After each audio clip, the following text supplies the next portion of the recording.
금요일 2부 한 주간의 언론 보도를 분석하고 비평하는 와치독 시간입니다. 정상근 전 미디어오늘 기자 나오셨습니다. 안녕하십니까? 안녕하십니까? 자, 그리고 오랜만에 나오셨습니다. 타이완 양첸하오 외신 기자 자리하셨습니다. 안녕하십니까? 안녕하세요. 오랜만입니다. 예, 오랜만에 뵙습니다. 최근에 언론에 기사 베끼기 이게 도를 넘었다는 평이 있다고 해서 이걸 좀 살펴볼까 하는데 정상근 기자. 네. 조선일보 출신 기자가 기사 베끼기 이 부분에 대해서 조선일보를 비판하고 나섰다는데 어떤 내용인가요? 네. 조선일보 출신 기자라고 하면 이 과거 최순실 의상실 특종을 했었던 그 이진동 기자? 네. 예. 전 조선일보 기자인데요. 예. 얼마 전 SNS를 통해서 이런 비판을 했습니다. 그 이진동 이분이 기자가 지금 뉴스버스인가 거기로 가지 않았나요? 맞습니다. 조선일보를 퇴사하고 그 뉴스버스라는 매체를 만들어서 활동 중인데 네. 그런데 이 조선일보가 이 뉴스버스가 단독 인터뷰를 했던 그 윤석열 전 총장의 배우자 김건희 씨 인터뷰, 네, 이 인터뷰를 출처 없이 베꼈다 이렇게 주장을 하면서 이 남의 기사를 베끼거나 인용할 때는 제발 기본이라도 갖추자라고 비판을 했습니다. 실제로 이 조선일보가 이 온라인과 지면에 이제 관련 인터뷰 제목 기사를 실으면서 조선일보 인터뷰가 아니라 이 뉴스버스 인터뷰였음에도 그 출처를 그냥 한 인터넷 매체에 따르면 이렇게 표기를 했는데요. 이에 대해서 이진동 기자는 이 정기 간행물로 등록된 인터넷 매체가 10,000개에 육박하는데 그냥 한 인터넷 매체라고 한 것은 사실상 출처를 표시하지 않은 거다. 네, 이렇게 비판을 했습니다. 그런데 또 이 비판 이후에 이 조선일보가 다시 한번 그 뉴스버스 인터뷰를 또 출처 없이 인용을 해서 또 한번 논란이 됐었습니다. 그러니까 이진동 기자가 조선일보 출신 기자고 네네. 신생 언론사를 만들어서 거기서 윤석열 후보의 부인인 김건희 씨와 단독 인터뷰를 했는데 네. 그 기사를 조선일보가 쓰면서 한 인터넷 매체에 따르면 이런 식으로 지금 이걸 인용했다는 거 아니에요? 네, 그렇습니다. 이건 좀 특히나 조선일보 출신 기자라는 거 뻔히 알 텐데 좀 의도적인 것 같은 느낌이 드네요. 글쎄요. 물론 이제 의도적인 거죠. 왜냐면은 어쩔 수 없이 출처 표기를 안 했다라거나 뭐 실수로 출처 표기를 안 했다라고 하면은 그냥 아예 뭐 한 매체에 따르면 이렇게 해도 안 했겠죠. 그러니까 이 한 매체에 따르면이라고 의도적으로 쓴 건데 근데 뭐 사실 그 의도가 뭐 어떤 이제 조선일보를 나간 사람이 그러니까 뭐 일종의 배신자가 썼으니까 뭐 우리는 이거를 인용하지 않겠다 뭐 이것보다는 사실 이런 일이 굉장히 좀 비일비재하거든요. 그러니까 뭐 특히 큰 매체가 이제 작은 매체를 인용할 때 관행이 되어서는 안 되는 관행인 거예요. 이게 그러면 그동안? 뭐 그렇죠. 네, 굉장히 좀 비일비재하게 일어났던 건데 뭐 일종의 관습에서 나온 그 고의가 아니었을까라는 생각이 듭니다. 예. 양채나오 기자. 네. 외신 같은 경우에는 인용이라든가 출처 이런 게 상당히 좀 중요할 것 같은데 특히 우리도 외신 기사를 받아 쓰거나 하면 로이터에 따르면 어디에 따르면 그냥 단순히 한 외신에 따르면 이렇게 안 하거든요. 지금 이런 그 출처 표기 이런 거 잘 못하면은 이거 문제 생기죠. 근데 사실 국가마다 다 다릅니다. 대만의 경우는 한국이랑 똑같습니다. 이런 기사, 표절, 빼겨쓰기는 너무 많아. 저도 몇 번 겪어봤어요. 뭐 한국에서 어렵게 섭외하고 쓴 인터뷰 기사는 다른 매체의 서양 인터넷 언론도 있고 가장 오래된 종이신문이나 팔매푸수 2위의 주간지한테 뭐 표절 당해본 적이 있어요. 양채나오 기자가 직접 인터뷰한 특정 단독 기사를 제가 당장 스크린을 하고 기사 철회와 사과하지 않으면 법원에서 만나자는 이메일과 스크린 사진을 그 에디터한테 보내서 다행히 뭐 순조롭게 해결했고요. 이거는 사실 콘텐츠 저작권이랑 연관돼 있죠. 콘텐츠 저작권과 연동돼 있다. 아시아에서는 저작권을 제일 중시한 국가는 바로 일본입니다. 2019년대 일본의 사례를 하나 말씀드릴게요. 아사히 신문입니다. 요미우리에 이어서 일본의 발매 부수 2위, 세계 3위의 신문사죠. 아사히의 한 기자가 일본의 유명한 길거리 아티스트를 인터뷰하고요. 첫 번째 취재 때 그 아티스트는 나이는 80대라서 몸 상태가 그렇게 좋지 않으니까 인터뷰가 그렇게 순조롭게 진행되지 못했어요. 그래서 아사히 기자가 아티스트가 출판한 사진집의 그 사진의 그 설명 내용을 기사에 넣고 그 다음에 설명 내용을 바탕으로 아티스트님과 2차, 3차 인터뷰까지 다 했고요. 아사히 기자도 아티스트한테 사진집 내용을 영재 기사에 넣겠다고 정하고 아티스트 자신도 이해한다고 출간 기사 내용을 확인해서 게재됐습니다. 근데 나중에 사진집의 출판사는 지역 신문 홋카이도 신문이에요. 홋카이도 신문은 이거 허락도 있고 내용 인용 출처도 표기되지 않아서 문제를 삼았습니다. 네. 그래서 아사히 신문사는 자체 조사를 하고 결국 기자에게 정직 2개월, 데스크 에디터한테 감봉 조치를 했고요. 홋카이도 신문에게 공식 사과하고 이 사건 경위, 기사 내용 비교, 그리고 어떤 문제가 있는지 어떻게 개선할지 등 다 기사를 작성해서 다시 공개했습니다. 네. 한국이나 대만에서 이런 경우가 이라면 우리가 보통 이 사건 당사자가 다 이해한다고 해서 문제가 없겠지, 기자 자신도 너무 열심히 취재해서 그래서 문제가 없겠다는 생각할 수 있는데, 근데 일본에서는 오히려 심각한 문제가 됐어요. 조선일보 그리고 다 언론사의 그런 기사 뺏겨쓰기가 일본에서 발생하면 큰일 날 거죠. 네. 네. 우리 시사본부에서도 이제 많은 정치인이라든가 다양한 인사들과 이제 인터뷰를 하지 않습니까? 네. 저희도 이제 기사를 내곤 있습니다만, 그러면 이제 그 중요한 인터뷰 결과가 나오게 되면 그걸 다른 기사에서 받아 쓰거든요. 그러면 이제 KBS 라디오 오태훈의 시사본부에 따르면 뭐 인터뷰에 의하면 이렇게 다들 출처를 밝혀주는 것도 있고, 그거 없이 그냥 또 옮기는 경우도 있어요. 지금 보니까. 네. 지금 우리 언론 상황이 어떤 거예요? 이런 경우에.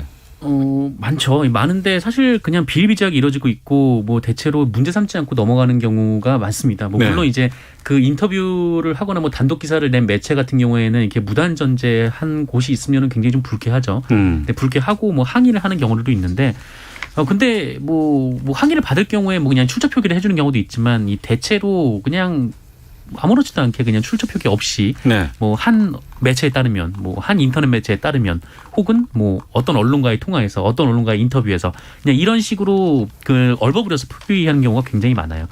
그러니까 이게 좀 작은 매체가 왜 이렇게 출처 표기를 안 하냐라고 항의를 하면은 뭐 지면에 실기에는 뭐 글자 수가 제한이 있어서 뭐 그렇다 뭐 그런 해명을 하기는 하는데 네. 뭐 그러면은 뭐 아예 안 하는 인용을 안 하는 게 맞는 거고 사실 또 한편으로는 그 언론사에서는 특히 이제 경쟁 매체를 언급하는데 굉장히 좀 꺼려하는 것도 경쟁사가 있죠. 예, 네, 예, 사실입니다. 그러니까 뭐 단독 경쟁이라는 게 언론사에서 비일비재한 일이긴 한데 근데 상대방의 단독을 이렇게 무단으로 가져갈 정도로 인정하지 않을 정도로 하는 거는 좀 굉장히 좀 문제가 있는 상황인 것 같습니다. 예. 통신기사 무단 전제도 요즘 꽤 많다면서요?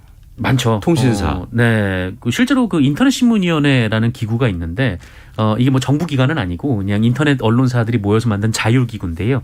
여기서 이제 내부에서 뭐 자율심의도 하고 뭐 문제가 있는 기사들은 제재를 하고 있습니다만 물론 이 제재가 뭐 큰 효과가 있는 건 아니고요. 그런데 여기서 이제 제재를 받은 기사들을 보면은 이 중에 또 상당 비율이 뭐냐면 이제 무단 전제 관련된 내용이에요. 네. 그러니까 이 뭐 이게 출처를 제대로 쓰지 않거나 이 표절한 기사가 이 전체 제재 건수의 한 절반 정도에 이르는데 심지어 그 어떤 매체 같은 경우에는 그 연합뉴스의 오타까지 또 그대로 베끼는 매체도 그 있었습니다. 오타까지 베끼는 경우 참 많이 봤어요. 네. 그래서 컨트롤 C 하고 댓글에 컨트롤 다 절려졌어요. 막 그거 표준어 아니다, 뭐 잘못 썼다, 뭐 이런 거 많이. 네, 그렇죠. 네. 그러니까 뭐 이게 보고 그냥 다시 쓰는 것도 아니고 네. 그냥 이제 복사 붙여넣기를 하다 보니까 이런 일이 벌어지는 거죠. 예. 아라비아 숫자 4에다가 흘 해서 사흘 이렇게 쓴 거 한번 좀 쭉 복사한 것들도 좀 본 적도 있고. 네.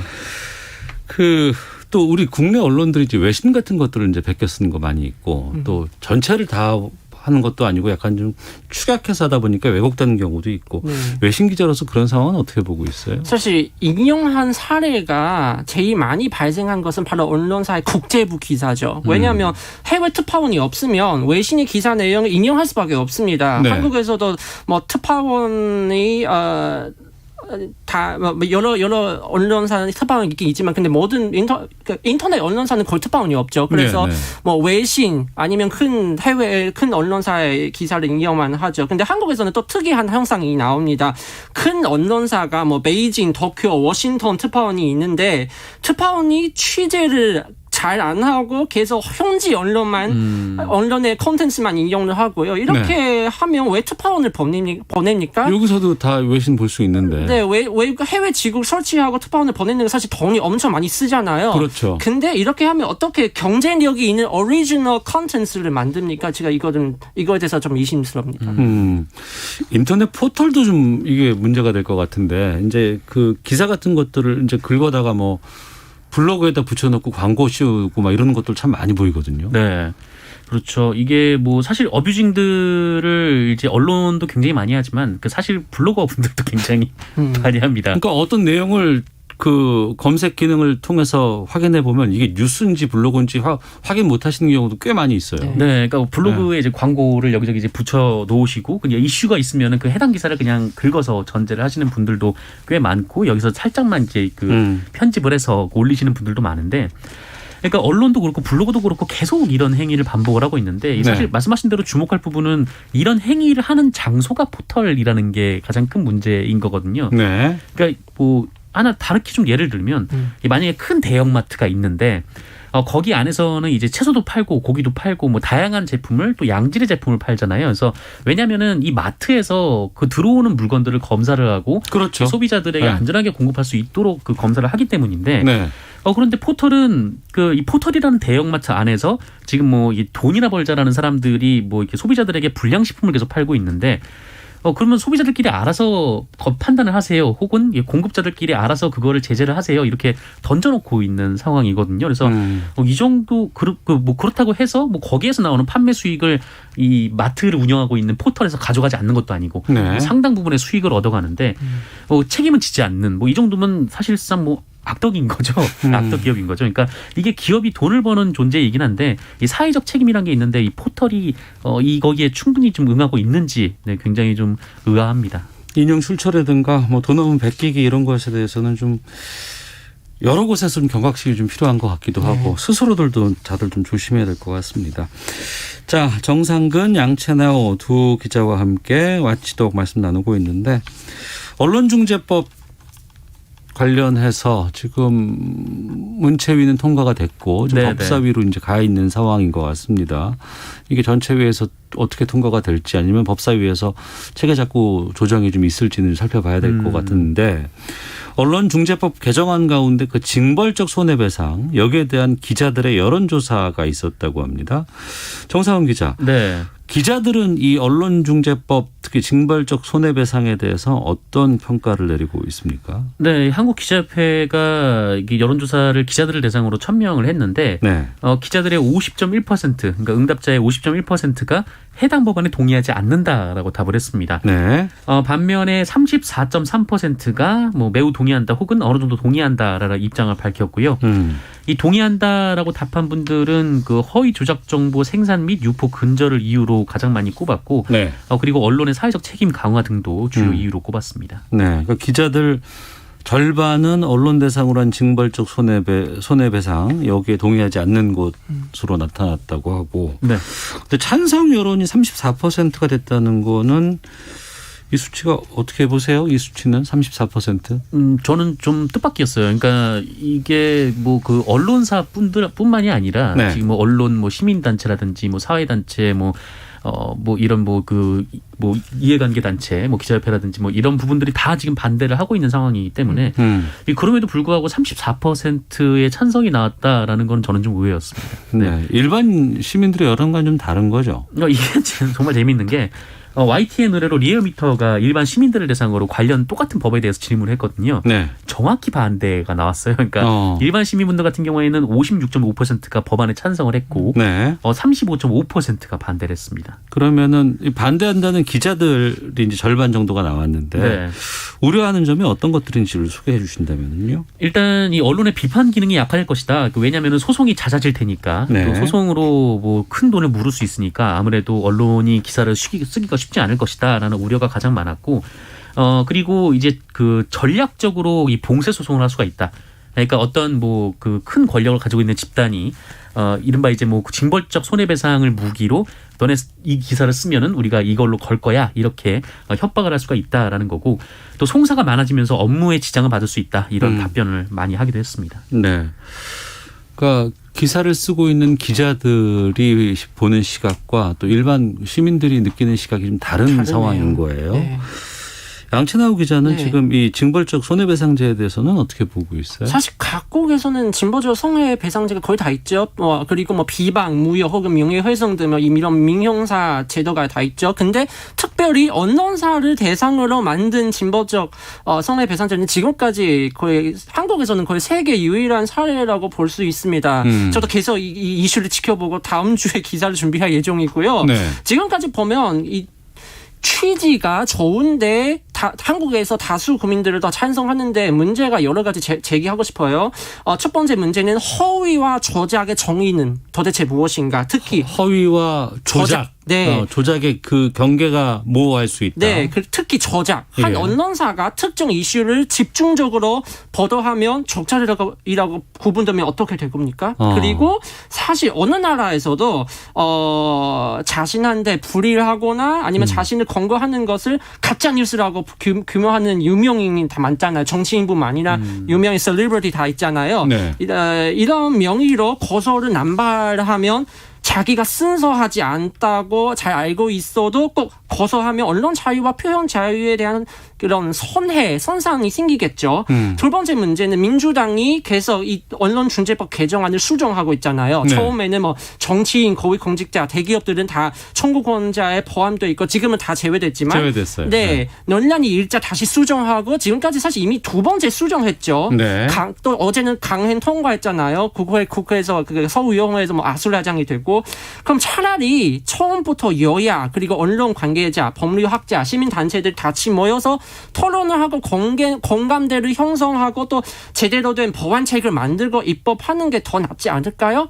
그리고 이런 중요한 시기에 하필 왜 유튜버와 1인 미디어의 규정 대상이 뺐어요? 결국 이 법률의 실효성이 얼마나 있을까 의심됩니다. 네. 정상훈 기자는 어떻게 보세요? 저는 좀 다른 의미에서 이 법이 실효성이 있을까라는 생각이 드는 게 이 법으로 우리 언론사 문화가 바뀔 수 있을까라고 생각을 하면 저는 그렇지 않을 거다라고 생각이 들어요. 왜냐면은 네. 그러니까 일반적인 명예훼손 소송이 이미 있잖아요. 그러니까 언론 보도로 인해서 명예훼손 소송을 걸 수가 있는데 그러니까 허위 왜곡 보도인지도 중요하지 않고 이 기사로 명예가 훼손이 됐냐 안 됐냐 이 부분만 가리는데도 언론의 승소율이 상당 부분 높습니다. 네. 그러니까 보통 언론이 지지가 않아요. 그러니까 우리나라 언론에서는 이제 헌법에서 언론의 자유를 보장하고 있기 때문에 그렇게 해도 언론이 이제 잘 패소를 안 하는 상황인데 네. 그런데 악의성을 그러니까 언론이 아니라 이 언론의 피해를 봤다라고 주장하는 분들이 이 언론이 악의적인 감정을 가지고 나에게 그런 기사를 썼다라는 걸 본인이 입증을 해야 되도록 법이 바뀌었어요. 그렇다면 이게 쉽게 어떻게 입증을 하겠냐는 거죠. 그러니까 지금 뭐 의사들의 이제 수술실 CCTV 문제가 좀 거론이 되고 있는데 그 어제도 이제 수술실 관련해서 뭐 어떤 이제 성형외과 의사가 실형을 선고받았죠. 네. 근데 그때도 이제 그거를 증명할 길이 없으니까 이 피해자의 모친이 수술실 CCTV를 간신히 구해서 그렇게 해서 이 법이 그 유죄를 인정받을 수가 있었던 거거든요.